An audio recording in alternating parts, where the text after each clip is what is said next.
Assalamualaikum warahmatullahi wabarakatuh. Selamat pagi anak-anakku yang hebat. Hari ini Ustadz akan menyampaikan tentang tema 3, peduli terhadap makhluk hidup. Hari ini kita termasuk pembelajaran 2. Pembelajaran 2 tentang hak dan kewajiban dalam memanfaatkan tumbuhan.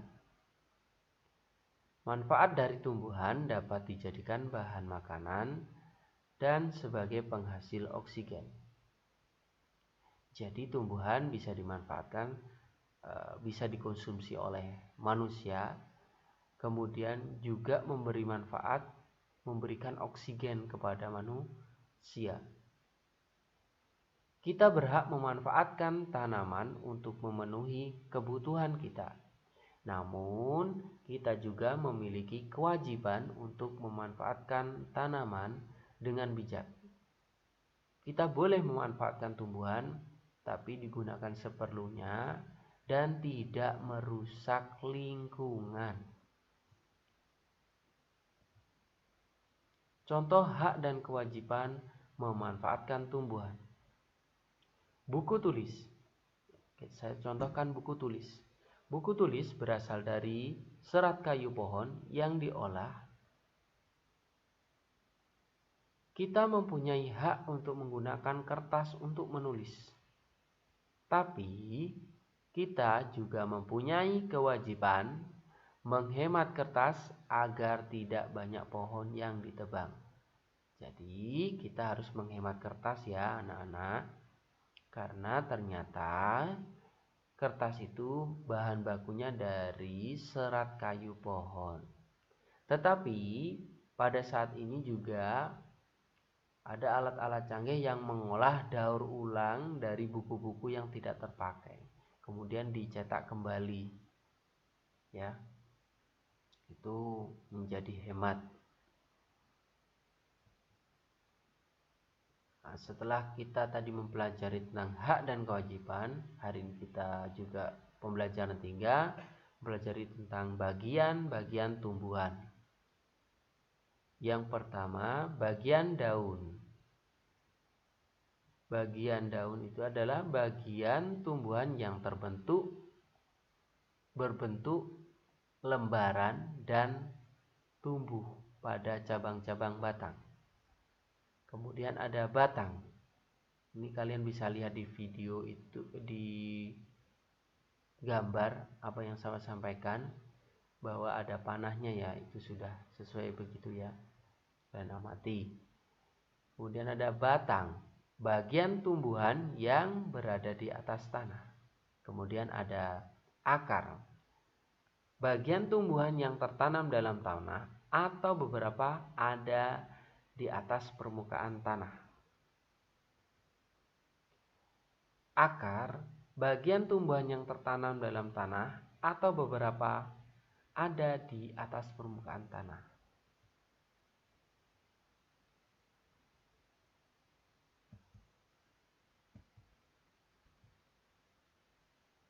Kemudian ada jenis-jenis akar.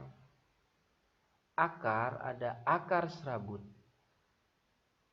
Apa sajakah jenis-jenis akar? Nah, contohnya di sini ada akar serabut. Akar serabut dimiliki oleh tumbuhan berkeping satu. Contohnya padi, jagung.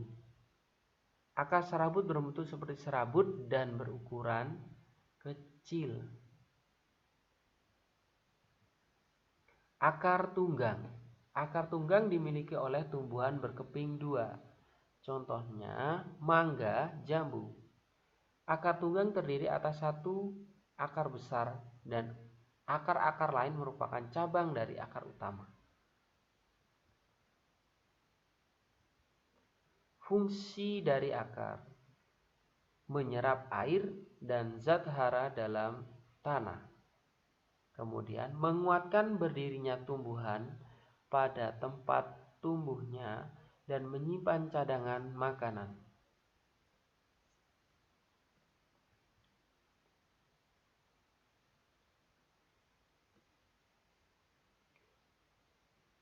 kita saksikan bentuk akar lain pada tumbuhan tertentu. Contoh akar gantung atau akar udara. Fungsinya apa?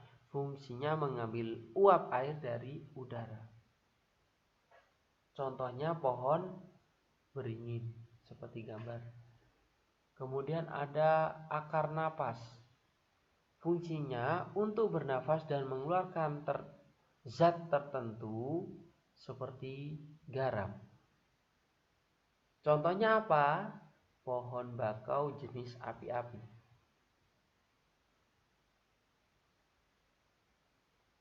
Kemudian ada pada gambar akar papan atau banir. Fungsinya apa? Membantu tegaknya tumbuhan agar kokoh, kuat ya. Kemudian contohnya akar pohon kenari dan pohon randu. Kemudian ada akar tunjang. Kalian lihat di situ ada panah ya, tanda panah. Fungsinya akar tunjang apa? Sebagai penahan tumbuhan agar tidak roboh. Contohnya apa? Pohon bakau dan pandan.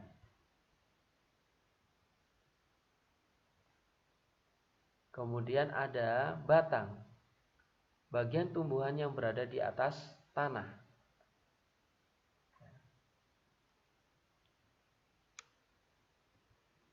Fungsi dari batang adalah menyalurkan air, zat hara, dan zat makanan ke seluruh bagian tumbuhan. Tempat tumbuhnya daun, bunga, dan buah. Berikutnya, tempat menyimpan cadangan makanan pada beberapa jenis tanaman tertentu. Misalnya tanaman tebu. Jenis-jenis batang. Ada batang berkayu. Memiliki zat kayu dan kandungan air yang lebih sedikit. Contohnya ada pohon jati, pohon mangga, dan pohon beringin. Kemudian ada batang basah dan berongga. Batang basah bertekstur lunak karena mengandung lebih banyak air dan udara. Contohnya bayam, pohon kacang, jagung, dan bambu. Daun berfungsi tempat fotosintesis.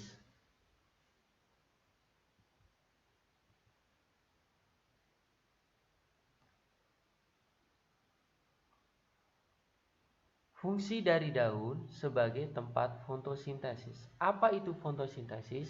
Adalah proses pembentukan makanan pada tumbuhan dengan bantuan energi cahaya matahari. 3. Sebagai tempat penguapan air. Berikutnya, sebagai alat pernafasan tumbuhan.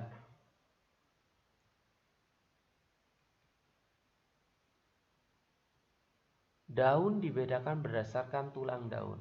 Yang pertama ada tulang daun menyirip. Contohnya apa? Jambu. Kemudian tulang daun menjari. Ya. Contohnya apa? Daun pepaya. Kemudian ada tulang daun melengkung. Contohnya adalah daun suruh. Kemudian tulang daun sejajar. Ya. Contohnya apa? Padi. Kemudian kita berikutnya bagian-bagian dari bunga. Kalian bisa lihat dan menyaksikan. A. Tangkai bunga menahan bunga agar tidak mudah terbawa angin. Jadi fungsinya tangkai bunga adalah menahan bunga agar tidak mudah terbawa angin. Kemudian yang B, kelopak. Kelopak melindungi bunga sebelum mekar. Mahkota, menarik perhatian polinator. Benang sari adalah alat reproduksi jantan. Kemudian putik, alat reproduksi betina.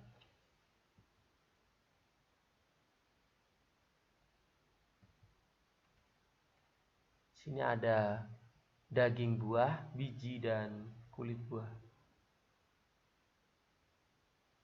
Buah dan biji. Buah merupakan bagian tumbuhan hasil dari perkembangan bunga. Putik yang telah diserbuki oleh serbuk sari akan berubah menjadi biji. Biji ini nantinya akan ditutupi oleh daging buah seperti pada gambar.